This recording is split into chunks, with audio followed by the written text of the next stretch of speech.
We started. All right, chapter 10, the appointment. We'll talk about arranging the documents, arriving and setting up, the loan document ceremony, quality control check, and top complaints by borrowers. You're going to laugh why people complain. All right, a note about arranging the documents. Again, do you have instructions that tell you do not remove these papers out of order? If not, pull the Fab 5 to the front. Can't stress that enough. The Fab 5 indeed does give you better flow and reduces questions, but definitely try to keep the remaining documents in the same order as much as possible. Whoops. We talked about the Fab 5, so I'll just kind of pass along since you guys wrote that down. Copies for the signer, hold on to them until the signing's complete.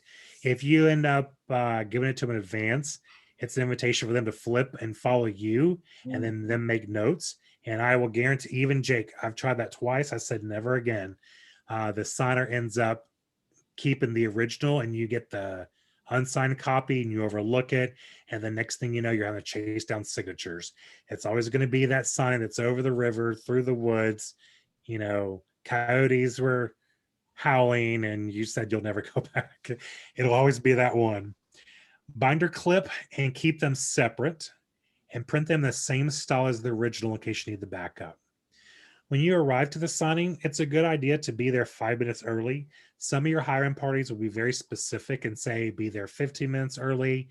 Do not knock on the door until exactly the minute of.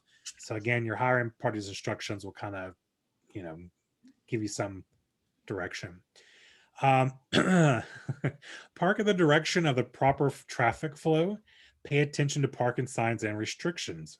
Jake was towed at a signing because he parked across the street and parked in the wrong flow of traffic. And Dallas police graciously towed my vehicle in a manner that I didn't even hear them come up. So, lesson learned. Avoid the driveway if possible.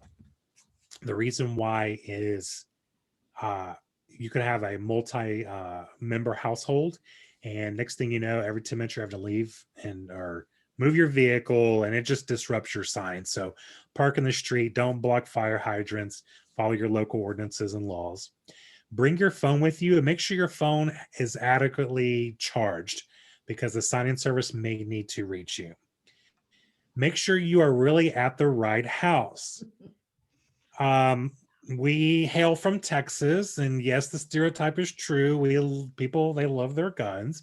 Not necessarily that's an issue, but people nowadays are just so jumpy. I'm a big dude, obviously, and if I bring a whole stack of papers, they may think I'm serving them papers. Or what is this, you know? And then you just, you know, or you have the nosy neighbors that while you're approaching their door, suspicious person on next door, and they're on a Facebook group. And next thing you know, your license plates everywhere and what have you. So it would also not be a bad idea for the signer during your welcome call just to state, hey, is there, you know, when I'm arriving at your home, is there anything I need to know? You know, your certain mailbox color, you know, your favorite team on display on a flag outside or whatever. So that's not a bad thing to do. Smile. We should probably change that to, you will likely be on a security camera or doorbell in 2021. Introduce yourself. At the door, ask if you should remove your shoes. A good giveaway is if you see a bunch of shoes on the porch or the entryway, or when you can get in and you see that. Ask for a table or at least a surface that is stable to where you can sign. With COVID, obviously, we're going to have to be creative. People sometimes sign in their garage. They sign in the backyard on, you know, open air and things like that. Obviously, your safety is important, and as well as your signers. So just, you don't want to be signing, you know, on a pillow and they just pass this pillow that their signature is really bad because it's bumping. You know, you might even want to carry clipboards with you too. That's something some of my signing agents told me that works really well, because these people are moving or selling their home. They've got no furniture. You might be standing up on the kitchen counter, or you might be a location that there's just nothing to write on that's a hard surface. Politely decline any beverage or food. You don't want any oopsies and them spill, especially when people offer you anything that's an alcoholic beverage. You don't ever want to be accused of being under the influence. And then open your journal and then start the party. First things you're going to do is ask for the original forms of identification. Ask for those copies that you reminded them of if you were provided that stipulation in your instructions. Compare the ID for the state requirements. Hey, you have to know your laws. And so, for example, here in Texas, if I'm notarizing a document, a commercial loan package, I cannot use a foreign passport. And that's actually happened to me where I had literally a whole company, all the officers flew in from China, and the loan officer in the title company said you could use a foreign passport. And I had to excuse myself and call the other branch who, this was their file. I said, I can't use their Chinese passports. And she's like, yeah, you can. I said, if it involves a residential real estate transaction, but this is commercial. This is a shopping strip and raw land. She's like, oh, my bad. I'm like, yeah, you're bad, but I've got people looking at me, want to know why I'm on the phone, excuse myself. So anyways, you have to do that. You have to give precedence to your law. Hand them pens with this specified ink color. So if they told you black ink, make sure. On my welcome call, I always ask them, especially the few that I did do during the pandemic, I would state blue ink is required. Do you have your favorite blue ink pen? You're welcome to use it. If not, I will bring some because I really like them to use theirs just because they're comfortable with it and it's just less exchange and interaction. Have them sign your journal if it's required or certainly as a preference. And then go ahead and ask them for those closing funds per the instructions.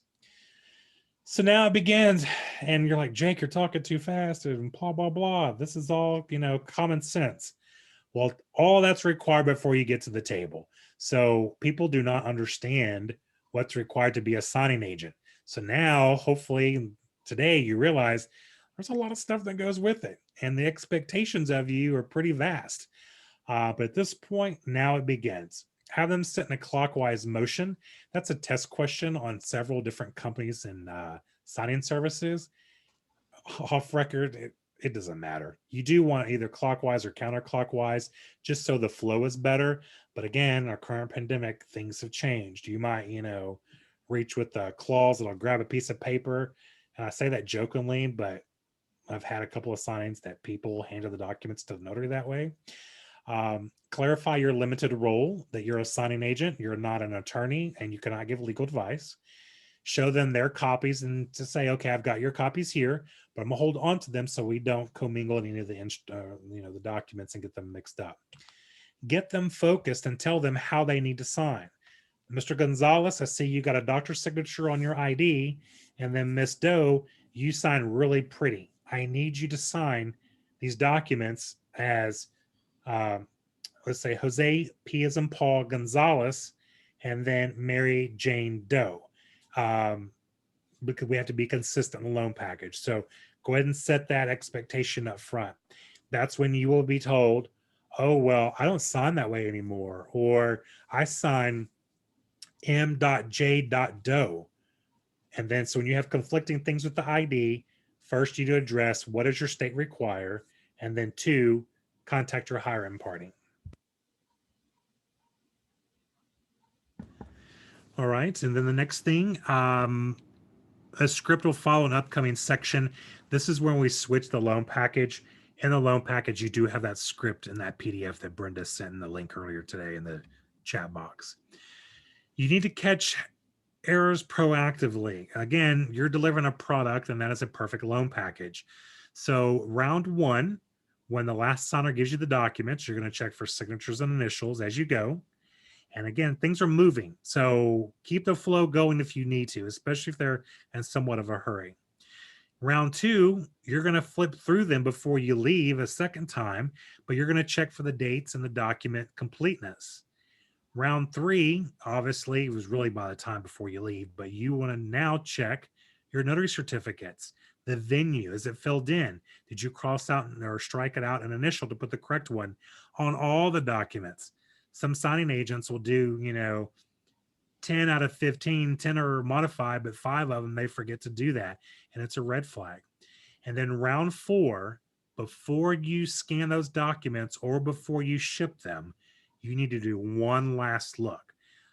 Again, I know most people probably will frown upon this extra measure, but guess what? You've told the title company, here's the hurdles. This is what we've done. Here's the scans they're uploaded. You've given me approval to drop docs. They love you. They put you on the preferred list. That title company, oh my gosh, Mr. Gonzalez and Miss Doe, they were nightmare people. But this closing package came back flawlessly. Dear signing service, you need to hold on to this notary. They're going to do all my signings in Texas, Ohio, or whatever, or in their area, rather. All right. Top complaints, and these are total legit. You smell like cigarettes or strong cologne or perfume.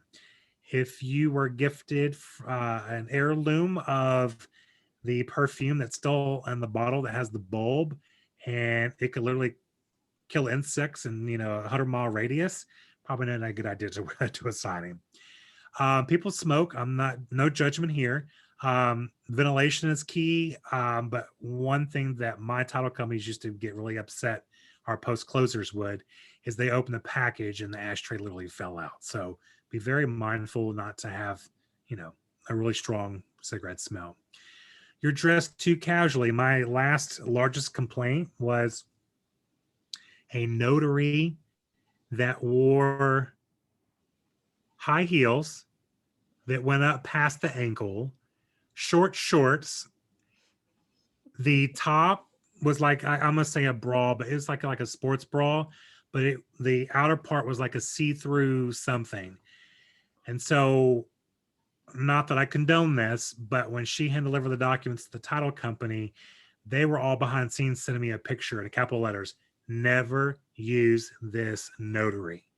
I'm thinking, okay, I mean, I kind of get that, but with their performance issues, and everyone complained. So that you have to dress professionally. And another one is you're not knowledgeable.